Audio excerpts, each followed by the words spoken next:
Hepatitis viral en base al libro de Harrison de Medicina Interna. Está en la página en el capítulo 304. Aquí lo importante en la hepatitis viral, sobre todo, es en el diagnóstico.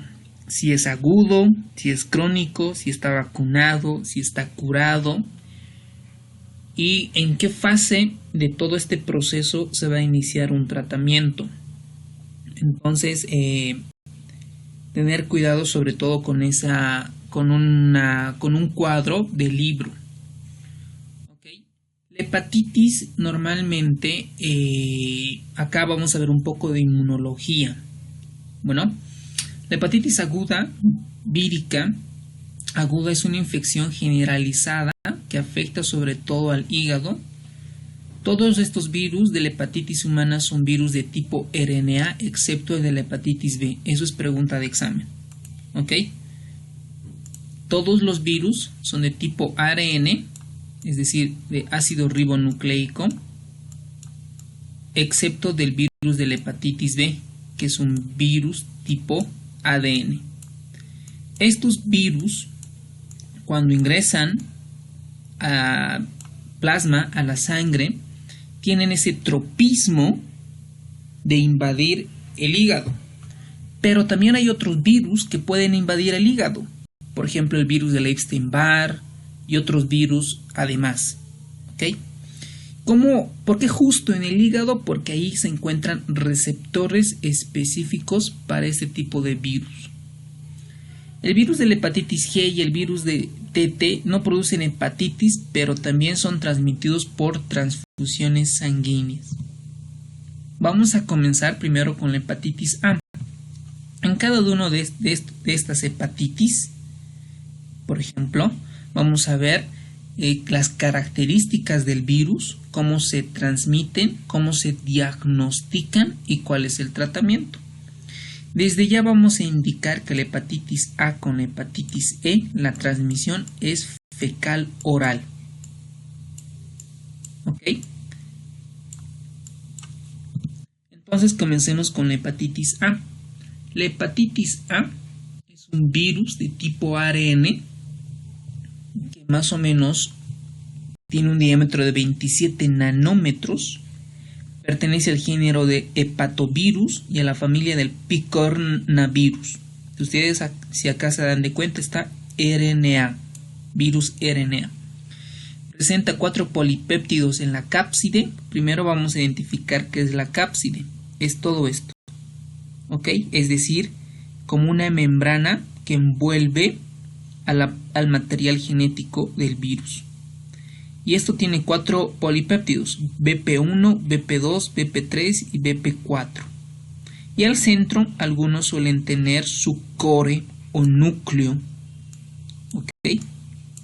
El famoso core o núcleo. Estos con una irradiación ultravioleta se inactivan este virus. El periodo de incubación es de 4 semanas y se reproduce en el hígado. ¿Por qué es importante esto de 4 semanas? Porque un paciente que se contagia entre 1 a 4 semanas puede manifestar la enfermedad. Los anticuerpos de tipo IgG predominan contra el virus.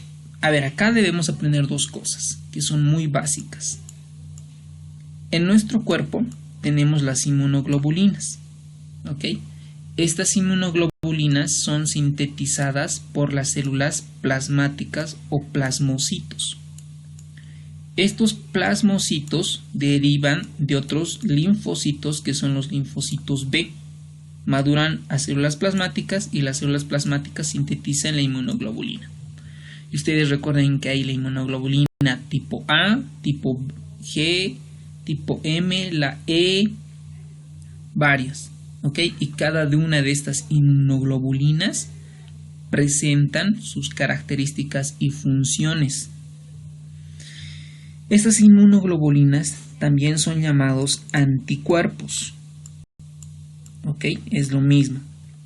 Y en hematología vamos a llamarlos como gamma globulinas. ¿Ok?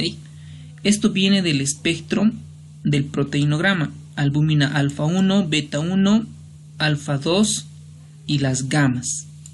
¿Ok?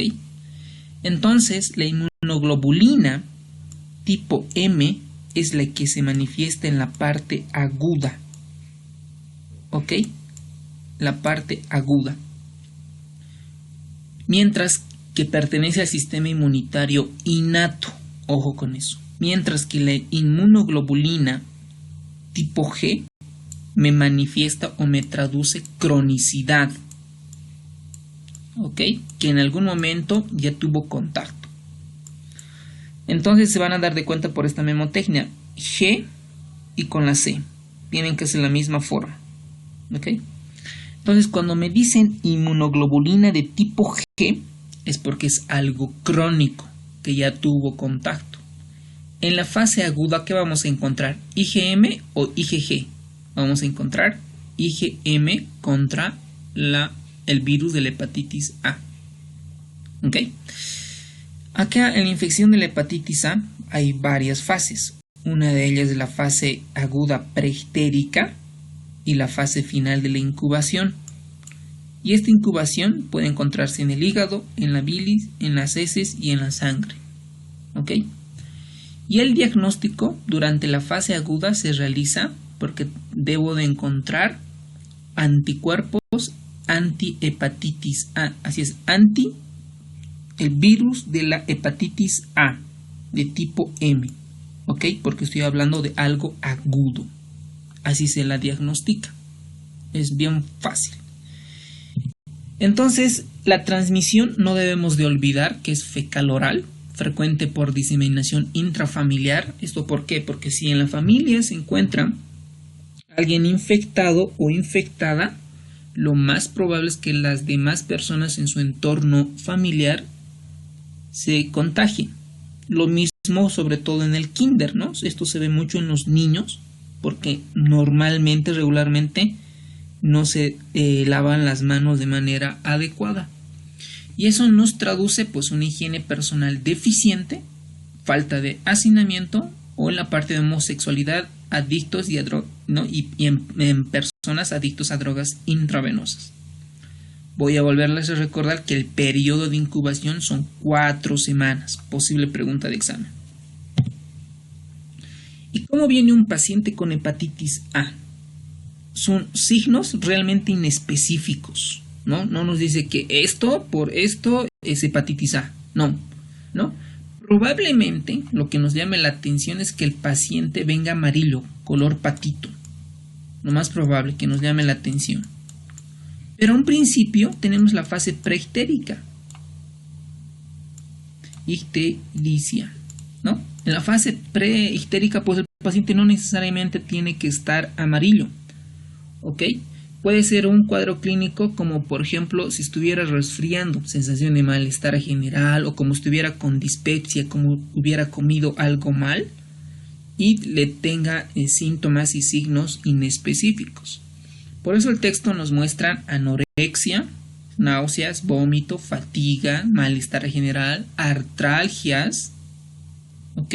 Mialgias, dolores musculares, cefalea, fotofobia, tos, fiebre baja entre 38 y 39 y a veces en momentos con dolor en hipocondrio derecho. ¿Ok? Entonces cuando tenemos esta clínica podemos decir pues que el paciente tiene una infección gripal, que tiene una intoxicación, si tiene náuseas y vómitos por una intolerancia gastrointestinal, ¿no? Muchas causas, y lo que nos va a llamar la atención es la ictericia y el dolor en hipocondrio derecho. Esto clínicamente nos va a orientar. Ya laboratorialmente vamos a ver qué nos podría orientar.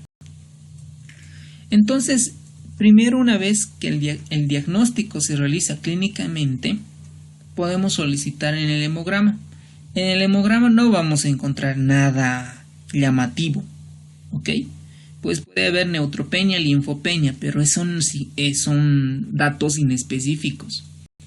Lo que sí nos va a llamar la atención mucho es la ictericia, ¿ok? La ictericia. Y la ictericia en la hepatitis A, ¿por qué mecanismo sucede? Porque nosotros tenemos acá el hígado, como estoy dibujando, y tenemos el hepatocito en forma hexagonal, Y acá lo que va a hacer es inflamar, destruir estos hepatocitos. Entonces crea un patrón colestásico, es decir, se retiene la bilis interiormente, el contenido en realidad de la bilis. Por eso estos pacientes no eliminan la bilis y se crea algo colestásico. Entonces estos pacientes, lo que vamos a solicitar en la laboratorio, vamos a solicitar, aparte de hemograma, glucemia, creatinina, NUS, electrolitos, también perfil hepático. Y el perfil hepático, ¿qué nos van a mandar en el laboratorio? Bilirrubina total, tanto bilirrubina indirecta como la directa, las transaminasas, sobre todo la ALT y la ACT, fosfatasa alcalina, eso es lo que tiene mi hospital, pero hay algunos hospitales que tienen la gamma-glutamil transpeptidasa. ¿Ok? Con esto yo voy a decir si la ictericia es prehepática, hepática o poshepática. Más o menos este cuadro clínico se acompaña de un patrón colestásico, poshepático. ¿Ok? Y aparte de esto, yo valoro sobre todo cómo está el hígado. Pero para valorar la función del hígado, yo necesito tiempos de coagulación. ¿Ok? Tiempo de coagulación. A mí me interesa el tiempo de protrombina, el tiempo de tromboplastina tisular activado, el TTPA. Me interesa la actividad de la coagulación, el INR. ¿Ok? Y pues probablemente las plaquetas, aunque no tanto. ¿Por qué cómo yo veo si el hígado está funcionando de manera adecuada? Pues con el perfil de coagulación. ¿Ok? Porque recuerden que el hígado fisiológicamente fabrica factores de coagulación. Y es muy preguntado cuáles son los factores de coagulación. Vitamina K dependientes o filoquinona dependientes. 2, 7, 9, 10, ¿no? Y proteínas E, Y y demás. Entonces, eso es lo que vamos a encontrar. Y en estos pacientes, a un principio, como ustedes ven acá, 4 semanas está el periodo de incubación entre este tiempo, pero ya a partir de la tercera, cuarta semana, ya se encuentra en las heces el virus de la hepatitis A. Es decir, si cualquier persona tiene contacto con esta persona y no tiene buena higiene, se va a contagiar. ¿Ok? Y aquí clínicamente a partir de la cuarta semana el paciente se encuentra ictérico. Y si le pedimos un laboratorio en las transaminasas, lo que vamos a encontrar es un aumento de el ALT, de una transaminasa. ¿Y qué va a pasar con el sistema inmunológico? Acá en esta fase, a partir de la cuarta fase, tiene su pico en la producción de inmunoglobulina M anti-hepatitis A. Y desde ese entonces comienza a producirse de manera en poca cantidad, pero va aumentando con el tiempo, la inmunoglobulina tipo G, la crónica. El tratamiento, como ustedes verán, pues no es nada del otro mundo. El tratamiento es sintomático en nuestros pacientes. Pues vamos a darle hidratación, si tiene náuseas, antieméticos, ver si tolera la nutrición, y muy pocas veces estos pacientes se internan, ¿okay? A no ser que cause una falla hepática. Y ahora vamos a entrar qué es una falla hepática. ¿Ok? Pero muy pocas veces estos pacientes necesitan un tratamiento hospitalario. Vamos a ir a la hepatitis B. La hepatitis B y la hepatitis C son los temas más importantes porque es un poco complejo, sobre todo en el diagnóstico.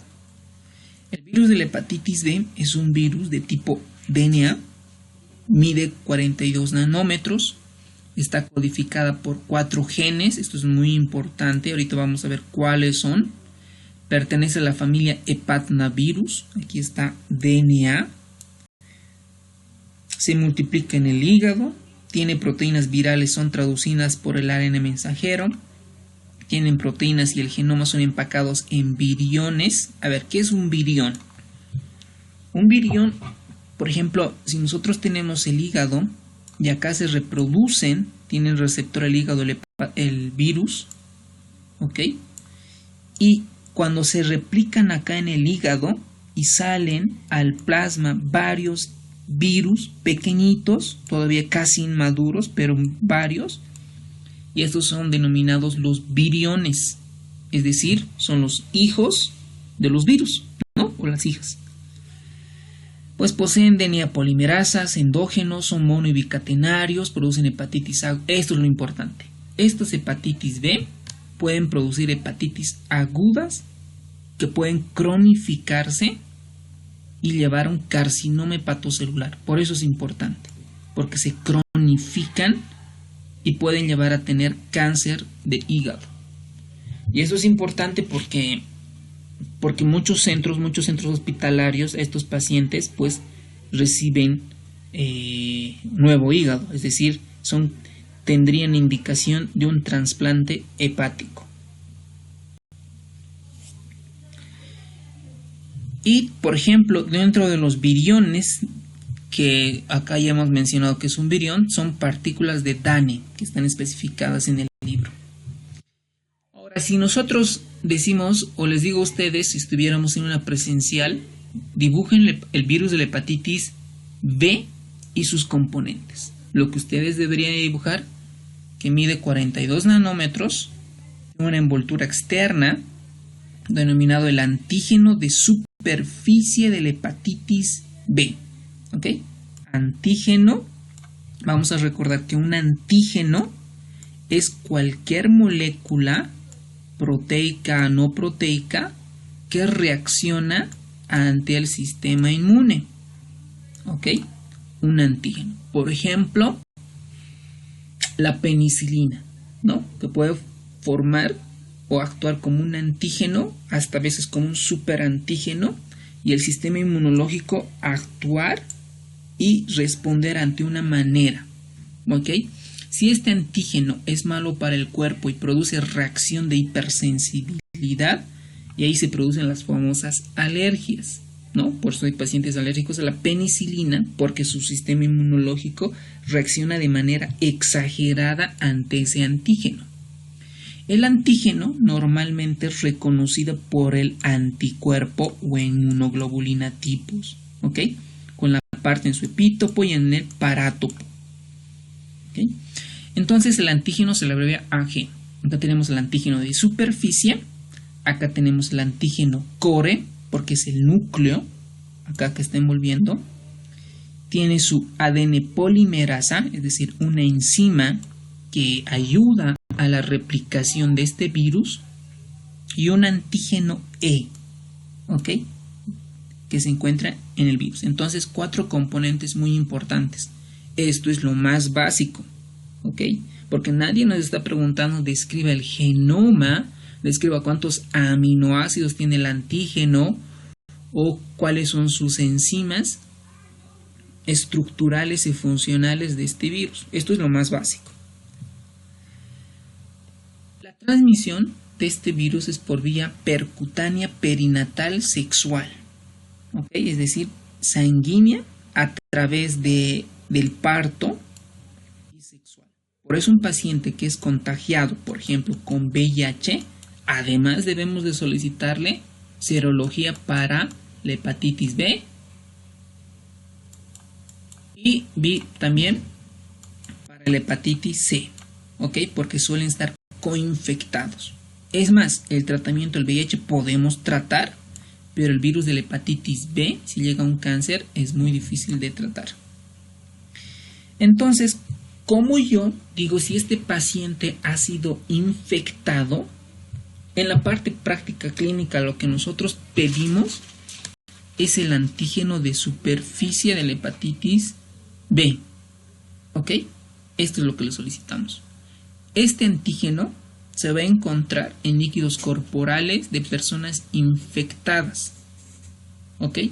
En el semen, en la saliva, o si la infección es aguda en el recién nacido, suele ser asintomático y probablemente está adquiriendo alguna infección crónica por este virus. El periodo de incubación no está preguntado porque es un poco largo, entre 30 y 180 días, con una media entre 60 y 90 días. Y sobre todo se han asociado a personas, adultos jóvenes, sobre todo por la vía sexual y percutánea. Y en los niños se los diagnostica entre los 3 y 4 años por este periodo que tiene este virus. Acá es súper importante. 4 genes. ¿Okay? El gen S, el gen P, el gen C y el gen X. Cada uno debemos de saber sus funciones y es pregunta de debate esta. Cada una las debemos de escribir en base al libro de Harrison. No nos confiemos de resúmenes mal elaborados. El gen S es el que determina la formación del antígeno de superficie. Entonces, ¿cómo nos vamos a dar de cuenta? S, superficie. ¿Ok? ¿Qué es este? Tiene una pre-S1, pre-S2 y S. ¿Ok? El gen P es el que determina la síntesis de enzima de polimerasa. P, polimerasa. El gen C, que es este, codifica para la proteína core o núcleo, CC. ¿Ok? Y el gen X es el que produce la proteína del BX necesaria para la infección y replicación en vivo y para promover la persistencia que puede conducir eventualmente a un carcinoma hepatocelular. Es decir, la proteína X produce, es decir, el gen X produce la proteína BX. ¿Ok? Estos 4 genes son súper importantes para entender cómo la vamos a diagnosticar. Entonces, este cuadro es súper importante para identificar más o menos el comportamiento en las semanas de la hepatitis B. A un principio está el antígeno de superficie. Entonces ustedes dirán, ¿con qué diagnóstico? ¿Qué voy a pedir? COE, superficie, E, etcétera. Con esto, con el antígeno de superficie. ¿Ok? Eso solicito. Va a estar a partir de las 4 semanas hasta las 24, más o menos se van a estar detectables en líquidos corporales, es decir, plasma, semen, saliva. Y el cuerpo, ¿cómo va a ser? Va a reaccionar, va a identificar esa invasión del virus y va a comenzar a defenderse. ¿Y cómo va a defenderse? Lanzando balas, lanzando anticuerpos, lanzando inmunoglobulinas. ¿De qué tipo? De tipo M. ¿Ok? Y comienzan allí. Acá tenemos la inmunoglobulina tipo M contra el core y posteriormente debe ser algo agudo, IgM se convierte en IgG, algo crónico. ¿Ok? Y posteriormente van apareciendo el antígeno, bueno, en realidad el anticuerpo anti-hepatitis B de superficie. ¿Y cómo vamos a encontrar acá? Con los marcadores. A un principio, entre las 4 y las 16 semanas, casi 18, se encuentra el antígeno E de la hepatitis B. ¿Ok? Que traduce replicación, que se está replicando. ¿Y cómo lo voy a dar al paciente? Solo entre la 8ª y la 16 semana, desde el contagio, lo voy a ver amarillo, ictérico. Y las transaminasas un poco altas entre la 8ª y las 16 semanas. Entonces, el antígeno de superficie es el primer marcador viral detectable entre las 8 y las 12 semanas. ¿Qué me traduce? Que hay presencia de virus. Pregunta de examen. Si yo encuentro un antígeno anticore, ¿ok? Este es fácil de detectar entre 1 y la 2ª semana de semanas de la aparición del antígeno de superficie, antes que exista el antisuperficie de la hepatitis B. ¿Por qué aquí estamos detectando directamente el antígeno, ¿no? ¿Por qué no podríamos detectar aquí directamente el antígeno core? Porque este core, como dice núcleo, se va a ir a depositar dentro del hígado, acá. Entonces el core como tal cuando nosotros sacamos sangre, no vamos a encontrar el core. ¿Ok? Si nos dicen, por ejemplo, el core, si nos identifican es porque le hicieron una biopsia o hicieron una necropsia o el anatomopatólogo está identificando acá exámenes para identificar el core. Cuando nos dicen anti es porque están detectando en plasma. El anticore puede constituir el único dato serológico de infección actual o reciente por virus de la hepatitis B. En la sangre, cuando tenemos el core en ausencia del antígeno de superficie, se ha asociado a hepatitis B por transfusión. ¿Ok? Esto es muy importante. Y el anticore representa reacción inmunitaria cruzada o positiva falsa. Ojo con eso. Y el anticore de tipo M, ¿ok?, predomina más o menos a las 6 o primeros meses después de la infección producida, tanto aguda o reciente. Entonces acá tenemos otro. Esto se deben resumir, ¿ok?, porque antes del examen tienen que volverlo a repasar. Cuando nosotros encontramos el antígeno de superficie, que nos indica presencia de virus. Y cuando tenemos antígeno de superficie, eso significa protección, resolución o en algún momento vacunación. Muchos esquemas de vacunación a nivel nacional, acá en Bolivia, pues ya contamos contra la hepatitis B. Solo que esto es que hay que reforzar cada cierto o cada tiempo. Mientras que el antígeno, bueno, en realidad el anticore contra el antígeno nos indica contacto con el virus. ¿Ok? Core, contacto. Si encontramos esa inmunoglobulina anticore de tipo M, es agudo, y si es de tipo G, crónico. Nos traduce memoria inmunológica. Y si encontramos un antígeno de tipo E, ¿qué representa? E de replicación. ¿Ok? Replicación viral e infectividad. Si encontramos un anti-E, significa que hay resolución de la replicación o caída de la replicación viral y del virus de la hepatitis B. Ahora, esto es muy importante, las seroconversiones, porque aquí es donde se va a realizar tratamiento. La seroconversión de antígeno tipo E, donde existe una desaparición del antígeno de tipo E y la aparición del anti hacia el anti-E, es objetivo de tratamiento. Cuando existe una seroconversión del antígeno S y la aparición del anti-antígeno S, es curación.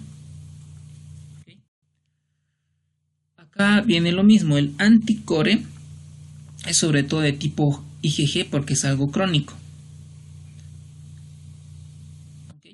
Las personas que tienen anti de superficie, el del antivirus de la hepatitis B de superficie en el suero, están protegidos contra la reinfección contra el virus de la hepatitis B. Por ejemplo, las personas que hemos recibido esta vacuna, lo más probable es que tengamos un antígeno de superficie del virus de la hepatitis B. Los pacientes con antígeno de superficie, los anti-superficie no son neutralizables, se pueden clasificar como portadores de una infección crónica.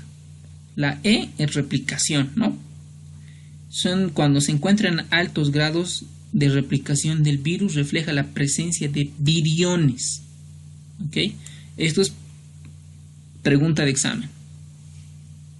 Las localizaciones extrahepáticas de los antígenos se pueden encontrar en ganglios linfáticos, médula ósea, linfocitos circulantes, bazo y páncreas. Aquí tenemos el cuadro donde nos explica las características laboratoriales típicas de la hepatitis B crónica, donde acá hacen dos picos. Entre la primera y la sexta semana se aumentan las transaminasas, llega un periodo en que está en la fase latente luego tiene otro pico de elevación de la transaminasa. ¿Eso qué significa? Que en algún momento el virus comienza a dañar más a los hepatocitos. ¿Ok? A mí, ¿qué es lo que me interesa? Que en esta primera fase existe replicación, deja de replicarse y tenemos antirreplicación. Y en esta fase está el antígeno de superficie. Entre los 60 meses, posteriormente ya comienza a disminuir. Este cuadro es muy importante. Esto se lo deben hacer su recuadro y estar pegado en su cuarto o en su sala de estudio. Estas son las características serológicas más frecuentes de la infección por hepatitis B. ¿Okay? Y todo es un análisis. Aquí todo es un análisis. ¿Cómo vamos a interpretar, por ejemplo? Vamos a ir al revés nosotros. ¿Cómo vamos a ver una hepatitis B aguda de alta infectividad? No vean el recuadro. Si me dicen aguda, IgM o IgG. IgM, muy bien. ¿Qué me indica la presencia de este virus? El de superficie, el de E, replicación o core. Pues el S. Entonces tiene que ser positivo. ¿Ok? Porque me está indicando presencia del virus. ¿Y cómo va a estar el antígeno E? Que me dice replicación. ¿Positivo o negativo? Positivo. ¿Ok? Listo. Con estos tres ya digo que es una hepatitis aguda de alta infectividad. Nos estamos basando en el libro de Harrison. ¿Y cómo voy a ver si es una hepatitis B crónica? ¿Qué tipo de inmunoglobulina? IgG. Me dice de alta infectividad, entonces yo debo de encontrar de superficie y de replicación. ¿Ok?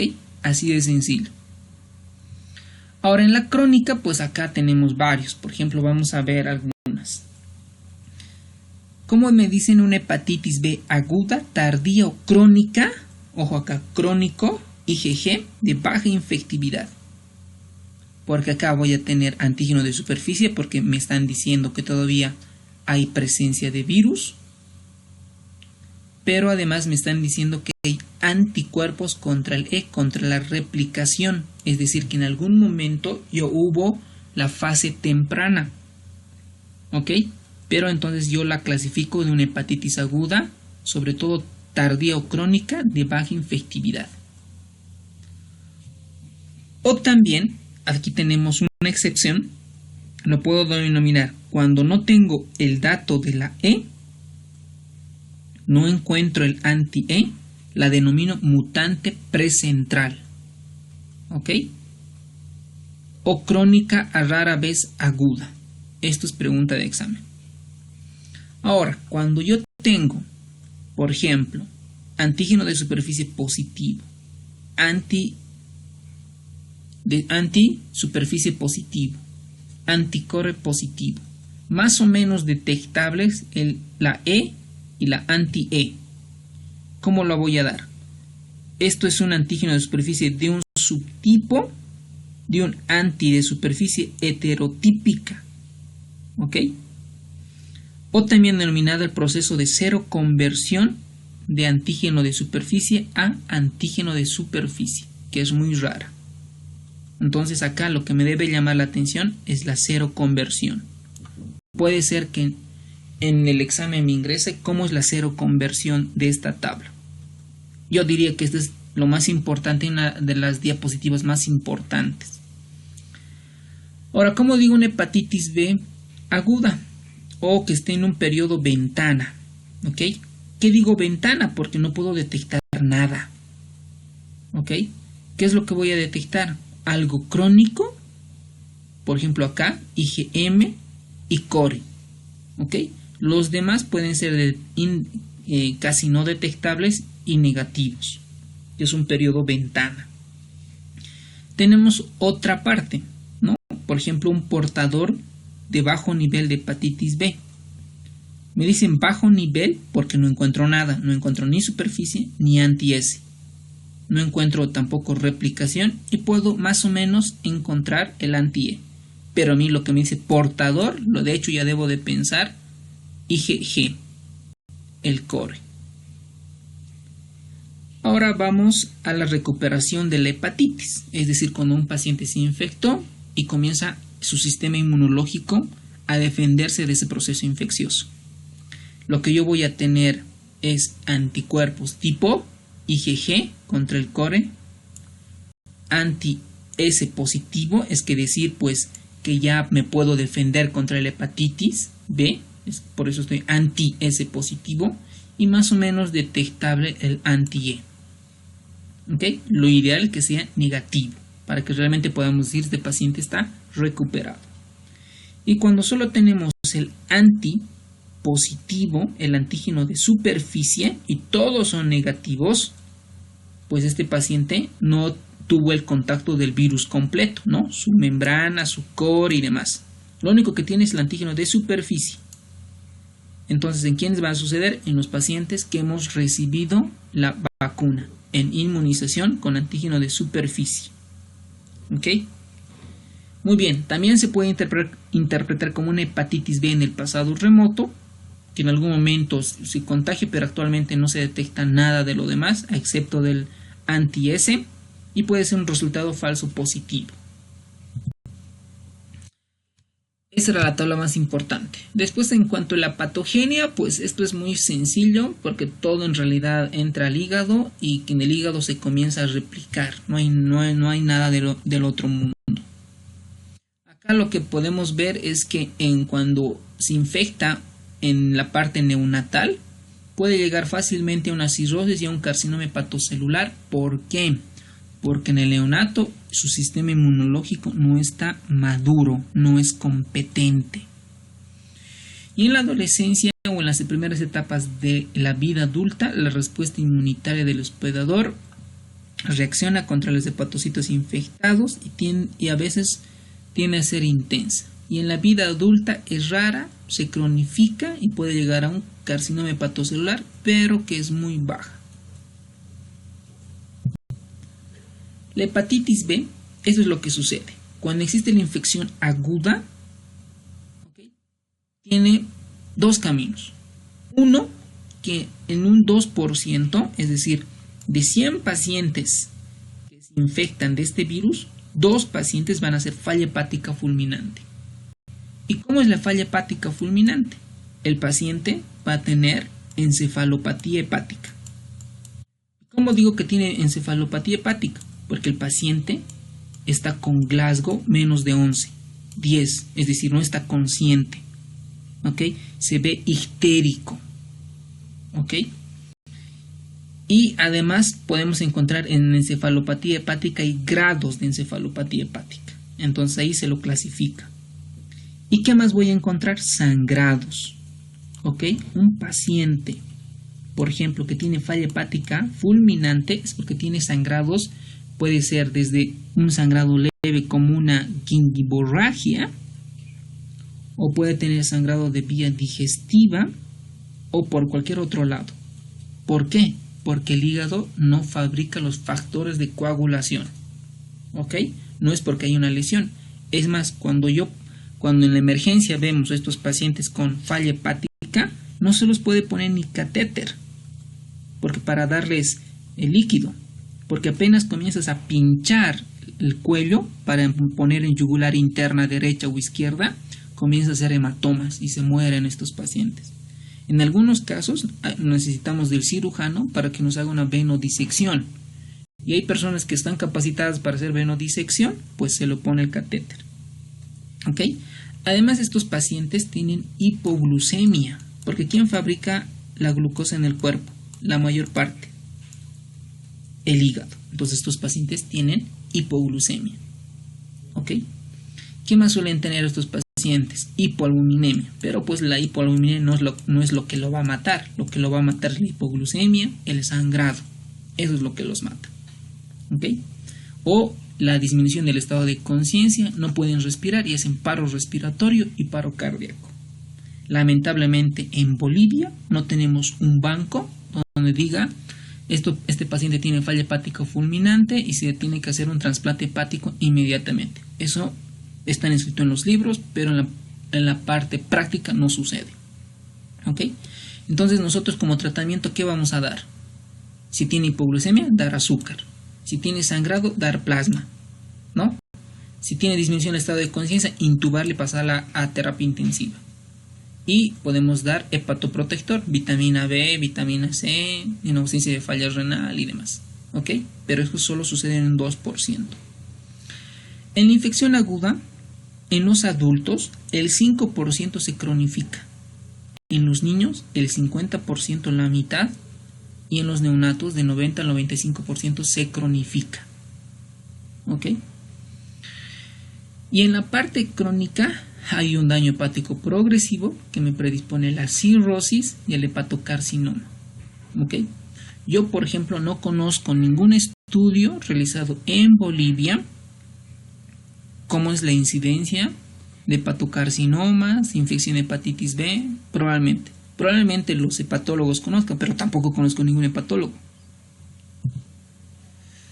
Ahora, por ejemplo, para catalogarlo como crónico, por lo menos debemos tener un antígeno de superficie mayor a 6 meses, debemos ver niveles de ADN detectables del virus de la hepatitis B, me estoy refiriendo, elevación de la alaninoaminotransferasa y una biopsia que me indica actividad necroinflamatoria. Entonces, 1, 2, 3, 4 criterios para decir que estoy en infección crónica.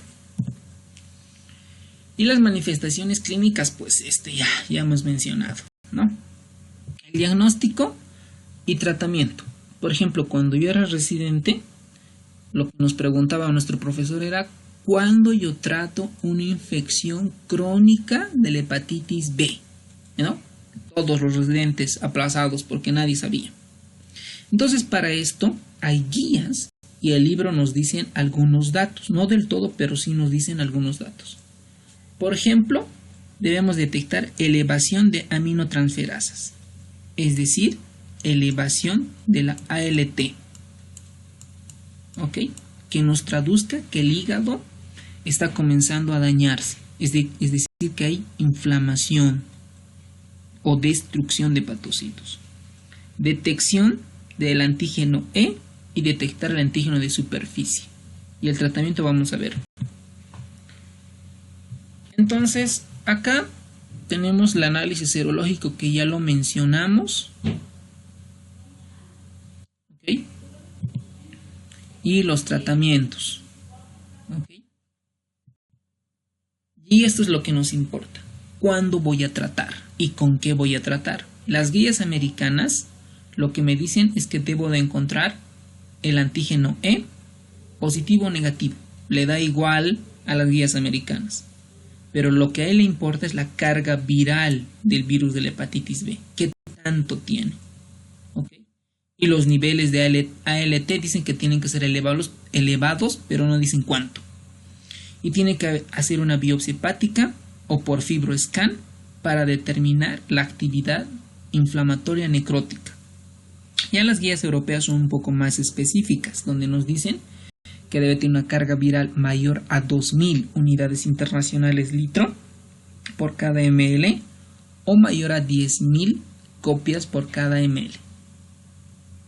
Aumento de la alaninoaminotransferasa por encima del valor normal, biopsia con cambios histopatológicos de inflamación, fibrosis.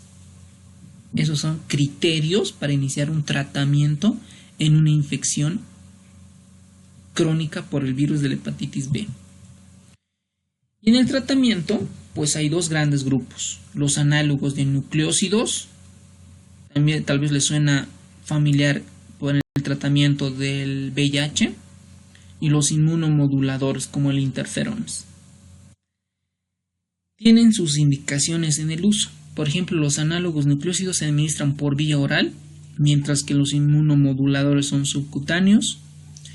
Los análogos de nucleósidos tienen importante supresión potente contra el virus de la hepatitis B, tiene pocos efectos adversos, riesgo de mucha resistencia, la seroconversión es muy rara y el tratamiento es a largo plazo. ¿Ok? Dentro de ellos tenemos la lamivudina, el adenofovir, el tenofovir y el entacavir. Pues lo que más se usa es el tenofovir y el entacavir. Dentro de los inmunomoduladores, las características de la supresión es menor del virus de la hepatitis B, porque lo único que hace en el inmunomodulador es sofisticar, ayudar al sistema inmunológico que se defienda contra el virus. No va directamente con el virus, sino que lo capacita o lo fortalece al sistema inmunológico. ¿Ok? Tiene pocos efectos adversos, no hay resistencia, la seroconversión es común y la duración es finita en el tratamiento. Vamos a al siguiente virus. Al virus de la hepatitis C. El virus de la hepatitis C es un virus de tipo ADN, mide entre 40 y 60 nanómetros con un promedio de 50, pertenece a la familia Flaviviridae del género Hepacivirus, posee 9600 nucleótidos, es decir, un nucleótido es su base nitrogenada, su azúcar y su grupo fosfato. Presenta 6 genotipos, periodo de incubación entre 15 a 160 días. Es la principal causa de cirrosis y trasplante hepático. Se estima que el 3% de la población mundial está infectado por este virus. Aquí es muy bonito recalcar que antes se lo denominó, es decir, que antes, hace mucho tiempo, por los años 50, 80 más o menos, se realizaban muchas transfusiones sanguíneas, pero ya por los años 90 y demás había mucha cirrosis hepática y carcinoma hepatocelular.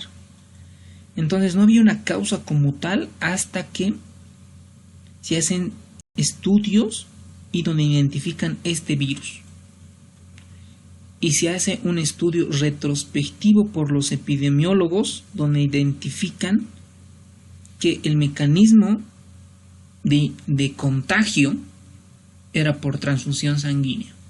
Desde ese entonces se comienzan a realizar varios test, a todo el mundo se hace estudio, detección del virus de la hepatitis C, porque estas personas pues también pueden contagiar a otras personas. Acá tenemos el virus de la hepatitis B, donde contiene 9600 nucleótidos. Este es el gen precursor de la poliproteína, que va de 5pi a 3pi y que tiene dos importantes proteínas: proteína estructural, es decir, que forma parte del virus, y proteína no estructural, que codifica enzimas, ¿no? Sobre todo. Esas proteínas estructurales tenemos, por ejemplo, la P22, la GP35, GP70, la P70, que codifican la C, que es de core o nucleocápside, que es lo mismo, es decir, la membranita del núcleo, las glucoproteínas de la envoltura, es decir, acá sus glucoproteínas, tanto la E1 y la E2, y luego tenemos los genes de proteína no estructurales.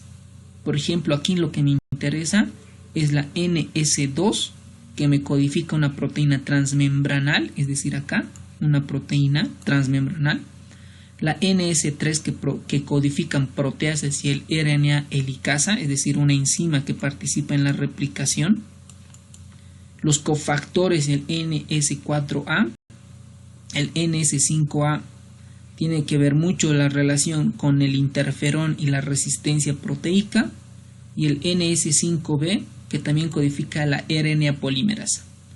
¿Por qué es importante esto? Porque los tratamientos van a ir contra estas proteínas no estructurales, porque lo único que se ha usado hasta el momento es fortificar al sistema inmunológico, pero nada contra el virus. Entonces acá, por ejemplo, los últimos estudios han ido identificando tratamiento para este virus, sobre todo en la NS1. Este es el esquema de Harrison, que nos identifica lo mismo: las proteínas estructurales que codifican y las no estructurales. Entonces acá vamos a tener, por ejemplo, 3 genes estructurales de 5 a la 3PN, gen C que codifica la nucleocápside que ya mencionamos, la región E1 y E2 que codifican envolturas glucoproteicas. ¿Qué más acá? Estos, la NS2 y la NS3, son los nuevos medicamentos que están saliendo contra estas estructuras no proteicas, ¿no? Que ya hemos mencionado. Por ejemplo, la NS2 codifica una proteasa de cisteína, la NS3 que codifica una serina de proteasa y también de la RNA licasa, y estas que codifican la RNA polimerasa dependiente del ARN. Entonces acá tenemos algunos medicamentos y dónde van a actuar. Por ejemplo, el daclastavir actúa contra la diana viral NS5A. Luego tenemos el sofosbuvir, el velpatasvir contra estas dianas virales. Y así podemos mencionar cada uno de estos antivirales contra ciertas dianas del virus. La hepatitis C, principalmente como habíamos mencionado, se transmiten por transfusiones, drogas intravenosas, exposición a sangre. Esto de la parte perinatal y sexual está muy discutido y debatido hoy en día. ¿Okay? Vamos a ver alguna evidencia que existe en cuanto a este mecanismo de transmisión. Lo más frecuente es en la etapa de los adultos o aquellos pacientes que hayan recibido transfusiones. Entonces acá, por ejemplo,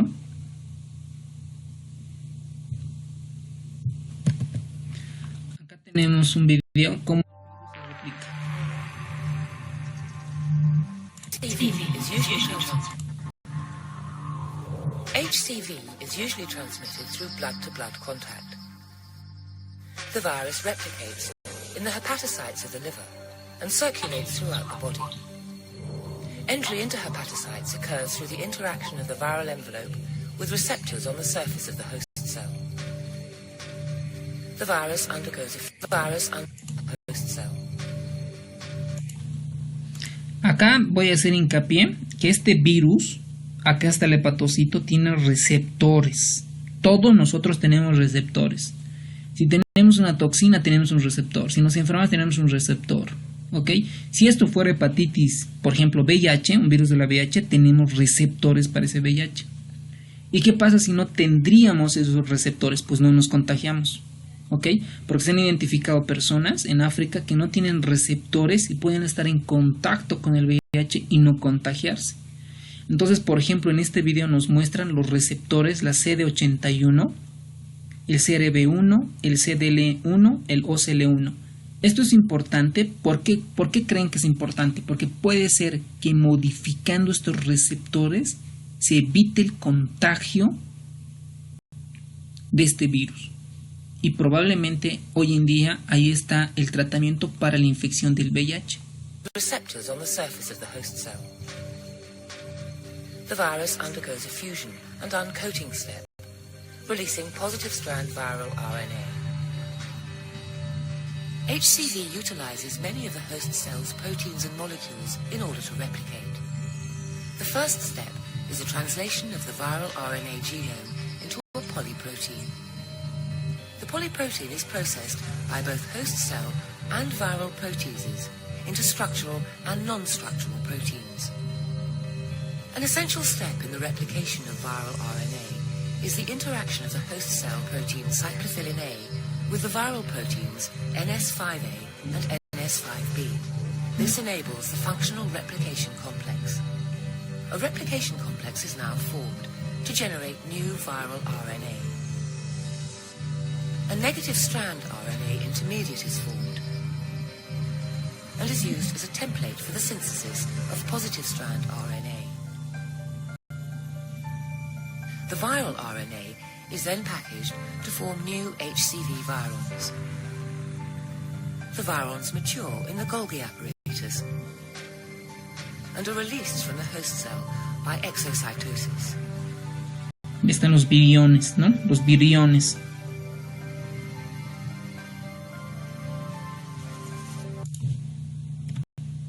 Bueno, la patogenia ya lo vieron, ¿no? Cómo se contagia el virus, cómo introduce a los hepatocitos, que están muy anclados con los antígenos leucocitarios humanos, y pues provocan toda la infección crónica.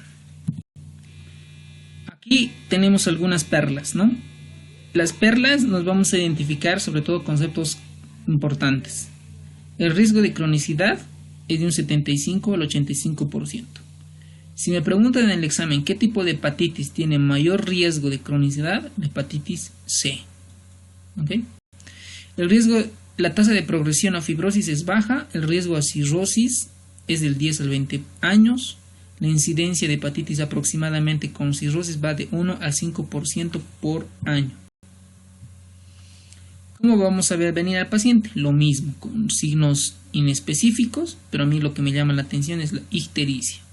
Y en el laboratorio aumento de aminotransaminasas y presencia de anticuerpos contra el virus de la hepatitis C. Es mucho más sencillo que la B. Tratamiento: interferón pegilado, es decir, no voy a hacer nada contra el virus, solamente voy a potenciar la función del sistema inmunológico. Puedo usar más ribavirina, telaprevir o boceprevir. La hepatitis C, con esto ya estamos ya terminando, es un virus de tipo RNA del género deltavirus, presenta 9700 nucleótidos, puede estar muy asociada a la coinfección y sobreinfección por la hepatitis del virus B. Ojo con esto, no puede haber hepatitis D sola, tiene que estar acompañado de su hermano mayor, que es el virus de la hepatitis B. ¿Ok? Expresa el antígeno delta en la subnucleocápside. La duración de la infección puede ser por hepatitis D y hepatitis B, depende. La infección es endémica, sobre todo en pacientes con hepatitis B. En zonas no endémicas, la infección con este virus está restringida a personas con exposición frecuente a sangre y productos. Es decir, por ejemplo, si solo me encuentro con el virus de la hepatitis D, entonces debo de sospechar que estos pacientes tienen contacto muy frecuente con sangre y productos hemoderivados. La transmisión puede ser parenteral, sexual, perinatal. La patogenia. La infección aguda por este virus es superpuesta a una infección crónica por el virus de la hepatitis B.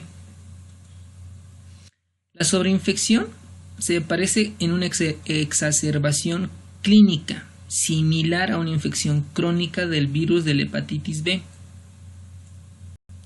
La existencia de infección por el virus de la hepatitis D se demuestra en el hígado mostrando el antígeno de la hepatitis D o poniendo de manifiesto la seroconversión del anti-D. Es decir, por ejemplo, que ya se encuentra en el cuerpo el virus, pero ya el cuerpo comienza a formar inmunoglobulinas y eso se detecta como anti-D. El antígeno de esta hepatitis circulante pues es diagnóstico de infección aguda y el anti-D deja de detectarse una vez que desaparezca el antígeno de superficie de la hepatitis B. El diagnóstico es oportuno en la infección aguda, se puede estar dificultado por el retraso o en un periodo ventana cuando ya se esté formando los anti-D. Entonces, esto es la clave. Cuando yo digo sobreinfección y coinfección. En ambos voy a tener el virus de la hepatitis B, ¿no? Pero yo quiero saber si este virus delta está con sobreinfección o coinfección. Si, por ejemplo, una enfermera, o bueno, cualquier persona, ¿no?, se pincha, ¿no?, comienza a pincharse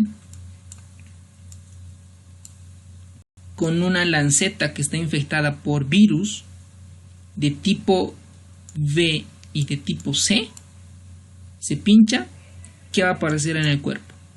Va a aparecer el antígeno de superficie de la hepatitis B y también la parte positiva para el antígeno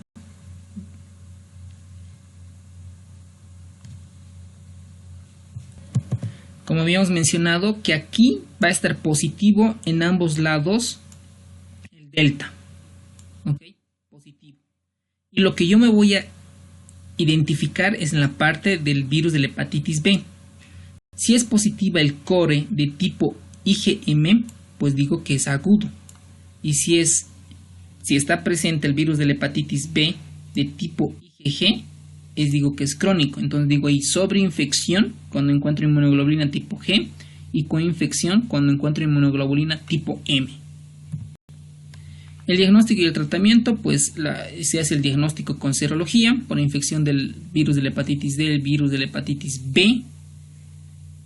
Y con eso de coinfección y sobreinfección ya lo mencionamos.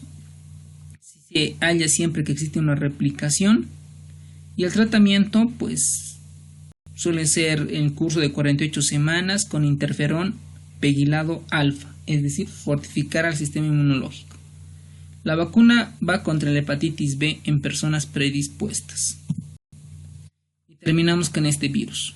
Recordemos que la A es fecal oral, lo mismo que la E, transmisión fecal oral. Es un virus de tipo ARN, tiene un diámetro entre 32 a 34 nanómetros, de la familia Epiviridae, del género Epivirus. Es frecuente en países subdesarrollados. El periodo de incubación son de 3 a 8 semanas. El diagnóstico de infección se hace mediante la detección de inmunoglobulina tipo M contra el antivirus de la hepatitis E. Si menciono IgG es algo crónico. Se ha dilucidado que si la inmunoglobulina evita la hepatitis E en algunas reacciones, se ha elaborado la vacuna por bioingeniería en la fase de evaluación que todavía, pero creo que tengo entendido que ya tenemos esta vacuna. La prevención pues no es nada más que higiene. Complicaciones. En el virus de la hepatitis A puede haber recaídas entre semanas o meses. El tratamiento sigue siendo lo mismo, es decir, casi no se hace nada, es un tratamiento de sostén. Y puede llegar a una hepatitis colistásica que puede producir prurito, ¿no? Sobre todo los pacientes se quejan de prurito, de escozor. Entonces ahí voy a dar algún antihistamínico, pero nada para el virus ni para el hígado. El virus de la hepatitis B, del 5 al 10%, ocasiona una enfermedad similar a la enfermedad del suero, es decir, una reacción inmunológica que se manifiesta por artralgias o artritis, una hepatitis B crónica que puede llegar a un carcinoma hepatocelular. El virus de la hepatitis C pueden producir enfermedades linfoproliferativas, ocasionar porfirias cutáneas tardías, esteatosis hepática, hipercolesterolemia, resistencia a la insulina. ¿Okay? La infección aguda por el virus de la hepatitis C puede cronificarse, eso hemos dicho que de un 85 a 90%, y otras complicaciones son pancreatitis, miocarditis, neumonía típica, anemia plástica, mielitis transversa, neuropatía periférica. Es decir, que estos virus no solamente atacan al hígado, también otros organismos, sobre todo al riñón, que puede manifestarse como un síndrome nefrótico. La hepatitis fulminante, pues ya habíamos mencionado que cuando los hepatocitos se comienzan a lastimarse, es decir, mueren, y pues tiene una mortalidad muy alta si no recibe trasplante hepático, sobre todo mayor a 80%. Y lo que habíamos mencionado, pues que encuentran hipoglicemia, disminución del estado de la conciencia, sangrados principalmente. La hepatitis crónica es la complicación tardía más frecuente de la hepatitis B, sobre todo si se transmite en una etapa muy temprana. Y los datos clínicos y laboratoriales sugieren una progresión, pues cuando existen ausencias de resolución completa como síntomas de anorexia, pérdida de peso, fatiga, persistencia de hepatomegalia. O si hago una biopsia puedo encontrar datos que me sugieren inflamación o necrosis de los hepatocitos, elevación de aminotransferasas persistente, presencia mantenida de antígeno E, es decir, que se está replicando. Y pues vamos a debatir más con casos clínicos en cuestión de la hepatitis.